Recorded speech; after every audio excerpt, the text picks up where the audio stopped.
Oh, hello there. I am Dr. Gilbert Castor, and this is Electronics for Beginners. Today, I will discuss to you the testing of semiconductor diode. These are the example of semiconductor diode. Number one, we have here the signal diode. The color is reddish. Next, we have the Zener diode. The color is silver. Next is the rectifier diode. The color is black. And the last is the LED or light emitting diode. In testing the semiconductor diode, you will be needing an analog multi-tester. You need to select the resistance range. You can choose R times 1 or R times 10. In this kind of diode, I have chosen R times 10. Then, I will calibrate the multi-tester by adjusting the 0 ohm adjust.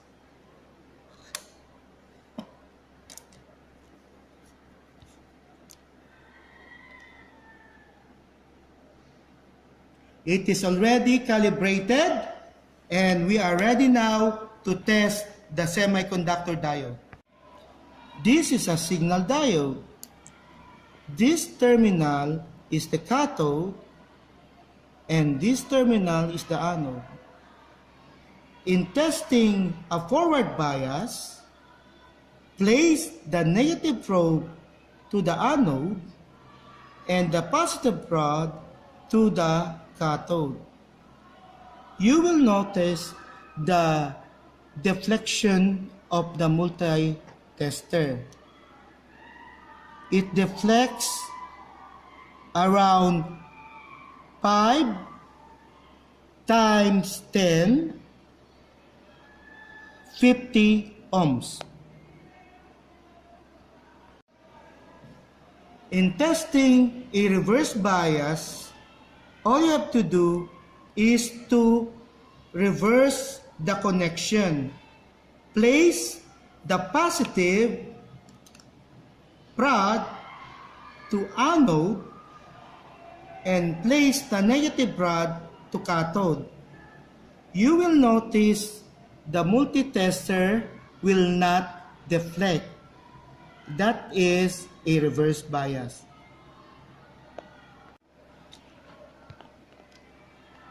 Let's try Zener diode. Place the positive prod to anode. Place the negative prod to cathode. It will not deflect. Let us reverse the prod. Place the negative prod to anode. Place the positive prod to cathode. It deflects. Now, let's go to rectifier diode. Let's try to place the negative prod to anode. Let's place the positive prod to cathode. It deflects. Let us reverse the prod. Let's place the positive prod to anode and negative prod to cathode. It did not deflect. How about this LED or light emitting diode? Let us place the positive prod to the long portion or anode of the LED and the negative prod to cathode of LED. No deflection. Let us reverse the prod. Let us place the negative prod to anode